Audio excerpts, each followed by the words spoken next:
How's it going, people? Welcome back to the channel and welcome back to my first bit of pre-recorded content for years. I can't even remember the last time I pre-recorded a video and put it out there. It has been years, but I have to apologize. I did say I'll be going live during the international break and I just couldn't find the time to fit it in with obviously AFTV, with the Big Six. We met up again last week for more content, so make sure you're subscribed to the official Big Six channel. And obviously with the little one as well. My son turned 2 in January, so during these breaks I like to give a bit more time to him and the family as well. So hope you can understand. Hit the like button first and foremost. Let's still get the video up to 1,000 likes, ideally, people. And this is what I would have liked to do with you live, because then the live chat could engage with me. I will be going live real soon, so maybe we can touch in on it again. And to be honest, it's something we can touch in on again at the end of the season. As you can see from the title, as you can see from the thumbnail, it's the top 5 players of the season.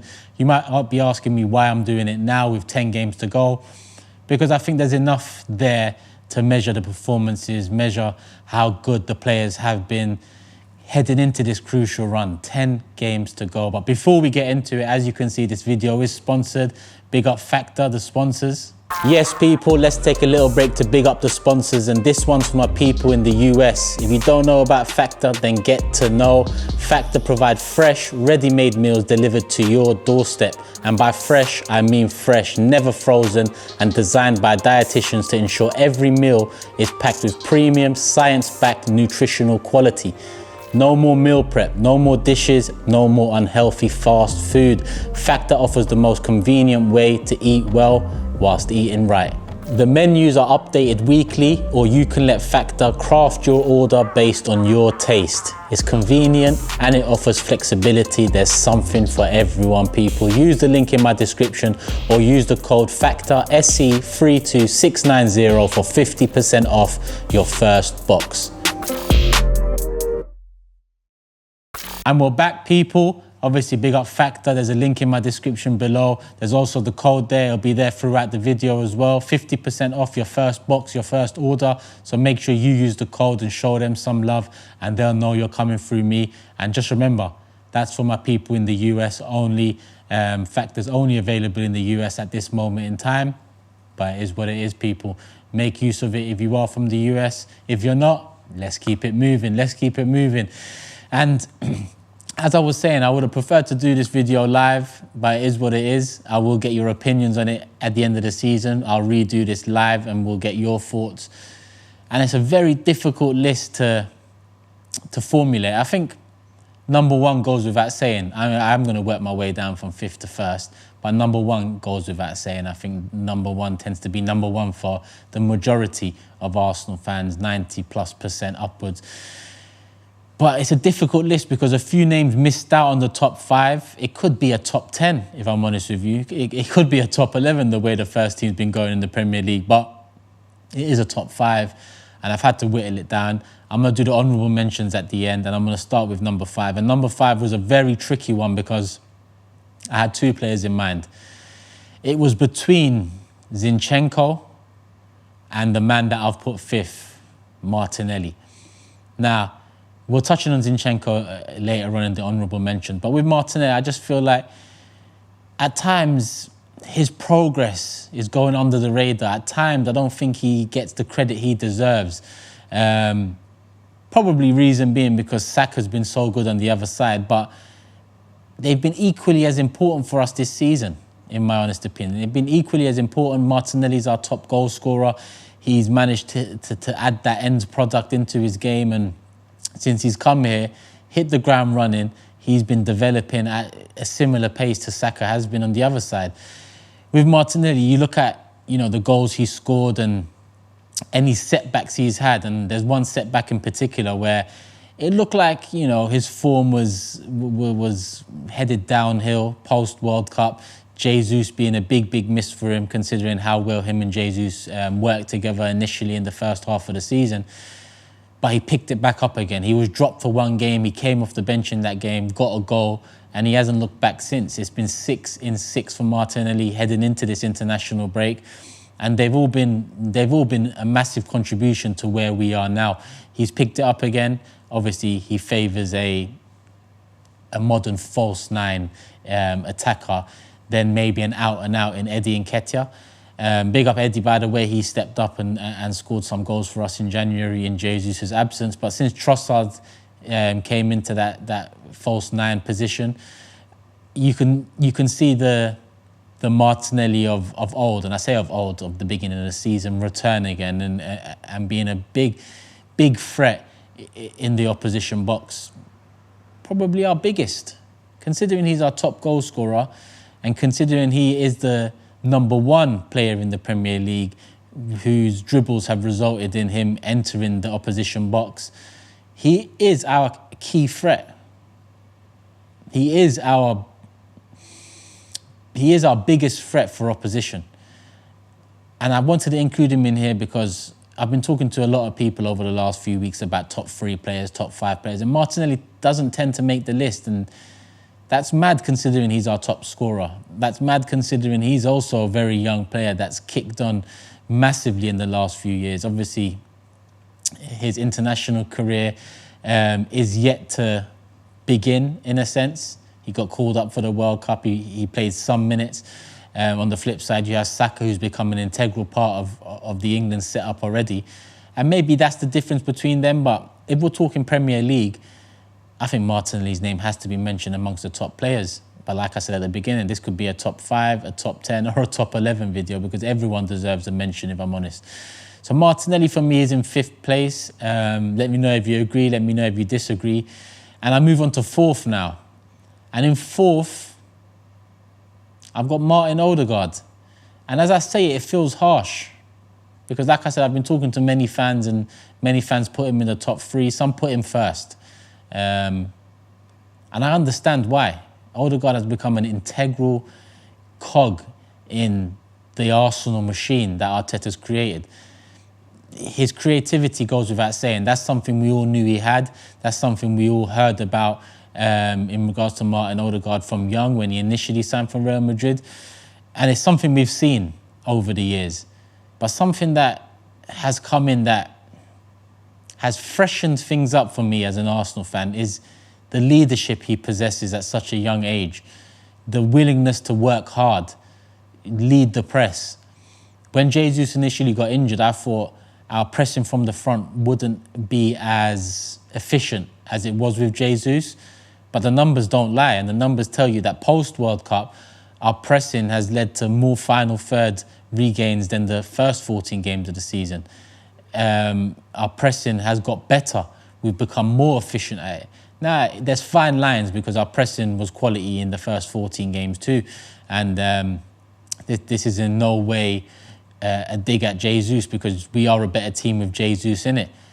But my initial thought process that Jesus brought that pressing and that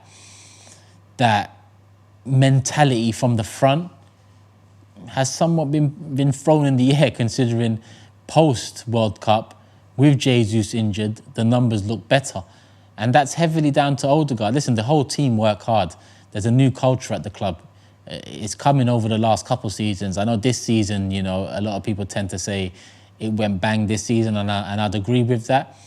But you could see this coming from last season too. And Odegaard being made captain at this young age. Yes, we know he's been captain of Norway for a little while now. But being captain at Arsenal at this young age, being a relatively new player at the club, it just speaks volumes on the character. Not the player, the character of Martin. And he's one of many leaders we have in and around the squad now. But he is the future of Arsenal and he is the now of Arsenal. Everything goes through him. He's added the numbers that a lot of people used to criticise him for. 10 goals, 6 assists. Who knows, by the end of the season, he might be on a double-double of his own. Obviously, big up Bukayo on 12 goals, 10 assists. But Martin Odegaard's not far off being in double-digit figures in both metrics. And if you ask me, I can see him getting it by the end of the season. What, 4 more assists and a few more goals? Hopefully we get that Premier League title. Sorry, I know this is players, but now I'm just thinking about the season and 10 games to go. It's all mad. But like I said, Odegaard, creative-wise, we all know what he was about. We all know what he is about. But the leadership he's brought in, the mentality he's brought in with him, and the willingness to learn. It just seems like finally we made the right choice with captaincy. Finally, and I say finally because over the years, not just the last 3, 4, 5 years, longer than that, I've just felt like the Arsenal choices for captaincy haven't really worked out, if I'm honest. I think worked out is the best way to put it. With him, it just feels like he is the manager's go-to guy. If he wants to deliver a message to the rest of the team, bang, Odegaard, he can deliver it. And that's exactly what he's done this season. So in number 4, as harsh as it may sound, it's Martin Odegaard. Now we move into the top 3, and in 3rd place, it's another player similar to Martinelli, where I don't think he's getting the plaudits he deserves. And I guess when you have a team performing at a high level all round, week in, week out, it's hard to pick a man of the match. Week in, week out, it's hard to you know, put the win or the points or the fight back down to one particular individual. Ben White has been amazing all season. And one of the reasons I put him in there is because I never saw this coming from Ben, or Benjamin, as he likes to be called, and what that is his name. With Benjamin White, I feel like it's been a massive, I want to use the word turnaround, but that would be harsh. The reason I want to use the word turnaround is because when we were initially linked to him, when we initially signed him for 50 million from Brighton, I just thought to myself, what are we doing? Didn't make any sense to me. No, I didn't know much of the player, if anything at all, and that's the honest truth. But it just didn't feel like the profile. It just didn't feel like the fee was, the amount of money was well spent.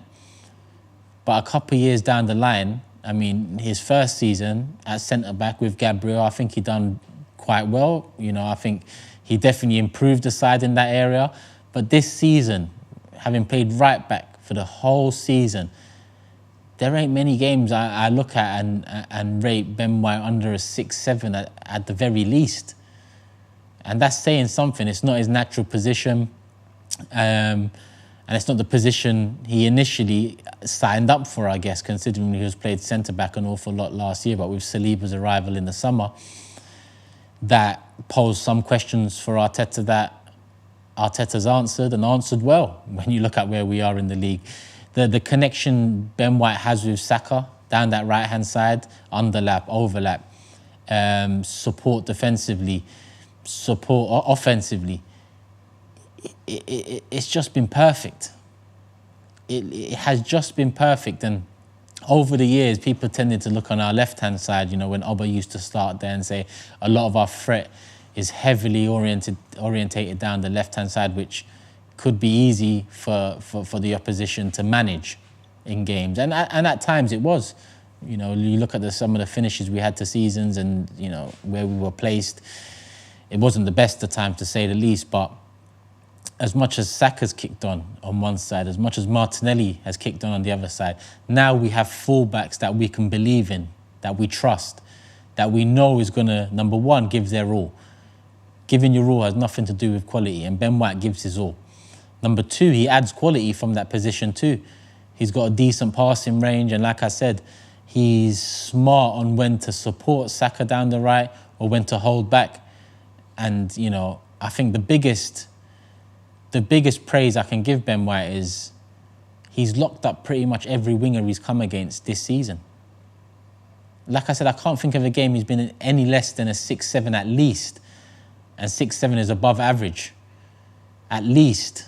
I'm talking 8s, 9s pretty much throughout the majority of the season. You know, the attackers won us games. Equally, the defensive won us games this season. And Ben White's been a massive, massive part of that. And because of what I expected from him, which was little to nothing, and what we're getting from him, I've got to include him in my top 5 and top 3, considering he's in 3rd place. So, big up White. Yeah, I just don't know what Southgate's doing with his England team selections, but we'll see what happens in that department for White, because this season, yes, Trippier's been good, but I expect to see Ben White in the right-back slot for team of the season once that eventually comes out. We move on to second now, people, and it doesn't get any easier. You know, some of the names I've left out, I can understand if people put them in their top 2, top 3. But I'm going to put Thomas Partey second. And in some senses similar to White, but dissimilar in some senses too, in the sense where when Partey came in, I thought we signed the player we've needed for years. For years, you know, I was crying out, we were crying out for a robust midfielder that can play the defensive side well, but can also help release the attack. And Partey is exactly that, and we're finally getting to see that this season, heavily down to consistency in playing time and game time and less injuries and less absences than we've seen in his first couple of years at the club. But this is what I expected of Partey when he initially came in. And obviously when he initially came in, that wasn't the case. You know, a lot was said about his clean injury record at Atletico, coming into Arsenal, picking up little injuries here and there, missing games for the first time in his career here and there. It just felt like just our luck. Like we sign a man that has a clean injury record, and in the end, look what happens to him. But he's turned it around this season in that department, and you can see it on the pitch. We're a much, much better team with Thomas Partey in the side. I know we signed Jorginho in January, and big up that signing too, because in the couple games that Partey has missed, Jorginho has stepped in and done well, but he is no Thomas Partey. Thomas Partey, the way he controls a game, the calmness he can bring in a storm, the experience he has, he's so important to us. And it's no coincidence that against United, we miss a Thomas Partey, we lose the game. We get exposed in the middle a bit in that game. I remember, you know, Gabriel being dragged out of position a little bit, Sambi Lokonga, yeah, the less said, the better there. Similar to, was it the Everton game, where he played the first half and came off in the second? Or there was a game recently, he came on at half-time. Everton, we were 2-0 up against Everton, and then he comes in, and although we were 2-0 up, we lacked control in that first half. But in the second half, with Thomas Partey there, we controlled the game, we saw it out, we got another couple goals added to the tally, and you can just see the differences in that 90 minutes, what Thomas Partey brings and what we lack when he's not in the side. And overall, it's a position that we're going to have to think about in the near future, considering his age. But it's a position now that I feel a lot more comfortable in, knowing that he can stay fit for the majority of the season. So big up Thomas Partey. This is the Partey that I expected to be seeing, and this is the Partey that we are seeing this season. And I think he deserves a spot in the top 3 at the very least. Top 5, I understand that. But like I said, it's such a difficult list to make this season that I'm interested to hear your thoughts. So make sure in the comment section you give your top 5s. And I'm going to go into number 1. And like I said, with number 1, it goes without saying, I think he's number 1 on the majority of Arsenal fans' list. It's Saka, the star boy, coming off a great goal for England in the international break, headed into the final 10 games of the season. Yes, it's another test for us. It's another test for him, because now this is what it's all about. We've put ourselves in a position where we're leading the race for the Premier League title, and Saka's been the star of the show coming up to it.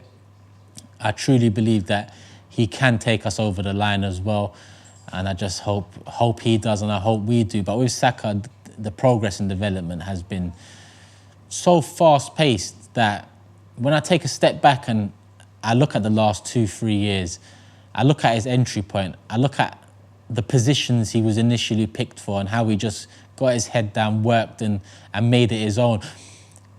It's not a fair comparison, but you know, when Maitland-Niles was being played at right back and he had wishes to be in midfield, it felt like his mind wasn't all there because he wasn't getting the game time in the position he felt he would be best in. With Saka, he comes in at left back and does a job. Only till recently I'm hearing opposition fans saying he's a better left back than anything else. I think that argument's been put to bed now, but it wasn't only left back. He played left wing, he played number 10, and eventually landing on the right-hand side of an attacking 3, and he's just kicked on ever since. Internationally, I've just mentioned he's come off a brilliant goal for England, but he's also coming off a brilliant international tournament, a World Cup, where he got 3 goals, I believe, and in my opinion was England's best player. A lot of people might say Bellingham, but for me, it's no contest. It's Saka. that was England's best player in the World Cup. And there's an argument that Saka was England's best player in the Euros the year before that. Yes, it didn't end well for England. Obviously, a penalty shootout loss to Italy. Saka having missed one of his penalties, and you know the abuse he received afterwards. It is disgusting, to say the least. Disgusting. And he's such a young man having to deal with that level of exposure, that level of abuse. You know, I'm sure he felt bad enough having missed a penalty that essentially, you know, cost England an international tournament, their first international win in a tournament since '66. But what does Saka do? He kicks on. He kicks on and gets even better. What does he do the next time there's a penalty for Arsenal? He picks the ball up and he wants it. And he's buried every penalty since. And he's buried it in a fashion where it's just cool, calm, collected. He's showing a maturity beyond his age. When I think of, sometimes I forget how young he is. 21 years old. 12 goals, 10 assists. Leading a team that's leading the title race at the moment. And I say leading, there's different types of leaders. I mentioned Odegaard before, he is a leader. Zinchenko is a leader. Jesus, leader. Saka, leader. Partey, leader. But Saka's also a leader, and Saka's a leader in the sense of he's our go-to guy. When things are not looking great on the pitch, we're all tending to look at Saka to pull it out the bag. Martinelli's our top scorer, but all round, Saka is the one that delivers, both through goals and through assists. He's the one that can pull something out of nothing. So he is leading the team in that sense. All eyes are on Saka week in, week out. Yes, the majority of the team are playing well, and yes, they all deserve credit. But Saka at this age, just about to sign a contract. Well, by the time this video comes out, he might have signed that contract. But well-deserved. Well-deserved, because he's one of our best players, in my opinion, our best player this season. My favourite player this season as well. Yeah, my favourite player this season as well. So I had to think about that because I have a few favourites. It's mad. In years gone by, I'm doing top 5 we need to sell videos. Now I'm doing top 5 players of the season, and we've come such a long way. And Saka is the face of it all. Saka is that Hale End Academy product that has helped take us from a rotten era where the club was so disconnected from the fans. They weren't performing on the pitch. There didn't seem like there was a winning culture there, an ambition to become better. And with Mikel Arteta by his side, he's become such a key player for us. So I have to put him number 1, which I'm sure a lot of you guys and girls out there will agree with. But like I said, I want to hear your top 5. I want to read your top 5 in the comment section. I might premiere this and I'll be in the live chat as well. So make sure you hit the like button, get it to 1,000 likes. And in terms of the honourable mentions, I guess it's everyone else. Like I said, with number 5, there was a debate, you know, between Zinchenko and Martinelli. Zinchenko's been so important for us. You can see what he's brought in. For me, I love Kieran Tierney. He's an old school type of fullback. But football's moved so far on from those times that I now have to get used to the modern style of fullback. And in a lot of the championship winning teams, in a lot of the cup winning teams over the years in the Premier League and in Europe, there's a modern style, modern philosophy, modern positioning, and Zinchenko's brought that into Arsenal Football Club. From the left-hand side, if you see his heat map come the final whistle, he's everywhere. He's right wing, he's attacking mid, he's centre mid, he's left wing, he's left back. He's all over the gaff. So Zinchenko is the first honourable mention because I feel like I've done him an injustice leaving him out of the top 5, but it is what it is. Other honourable mentions, Saliba. First season in the league, a lot of question marks considering how many times he's been loaned out and how young he is and whether he wants to be at the club and whether he can cope with the Premier League. I think most, if not all of those questions are answered. Well, not all. Sign the contract, Saliba, and then all of those questions will be answered. It seems like those loans worked well for him. It seemed like he's matured a lot during those loan spells as well. I think during those loan spells, there was signs of immaturity with Instagram posts, him and Guendouzi behind the scenes and so on.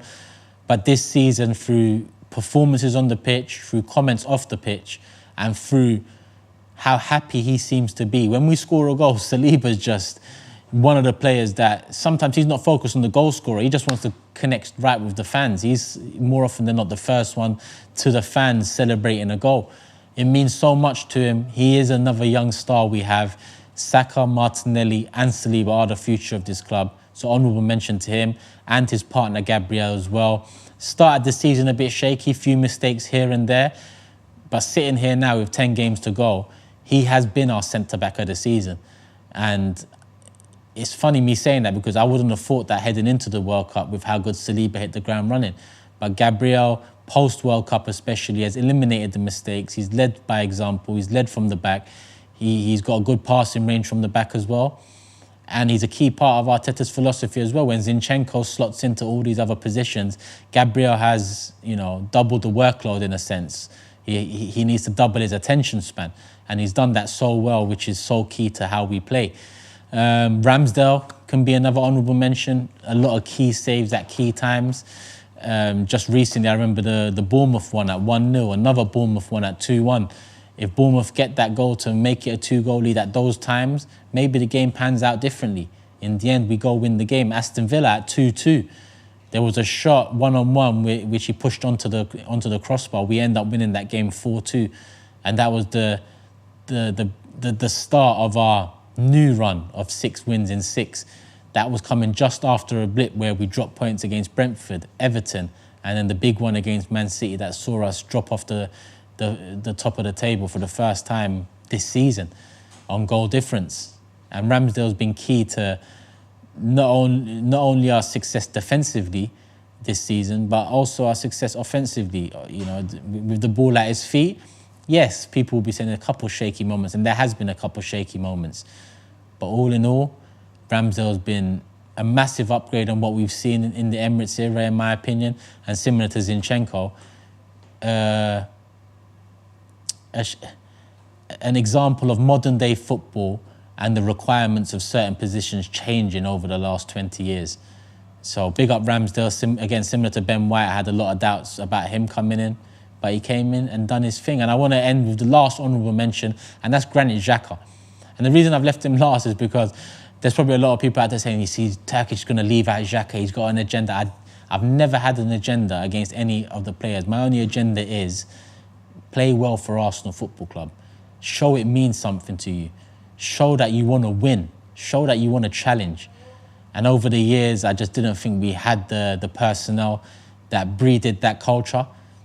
But Xhaka's one of the players that came from that era into this new era, and he's having the best season of his Arsenal career, maybe the best season of his career. I didn't watch much of him before Arsenal. Definitely the best season in his Arsenal career. First and foremost, big up Arteta for changing him positionally. I think in front of the defence, the mistakes he was prone to could lead to costing us. But now he's a bit more offensive.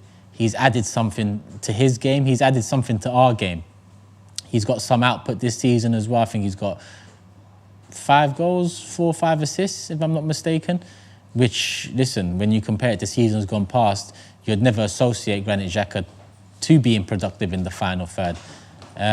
So Granit Xhaka definitely deserves an honourable mention as well. Any of the 10 players that I've gone through, or 9, 10 players I've gone through, could end up in a top 5, could end up in a top 3. It's a mad one this season, people. With 10 games to go, let's pick this up at the end of the season and hope and just pray that a Premier League title is in the bag, our first one for 19 years, and we can reassess this. I'll do it live, and we can engage in the live chat. For now, people, love for the love. Hit the like button, get it to 1,000 likes, and yeah, share the video where you can, people. Peace. We're out.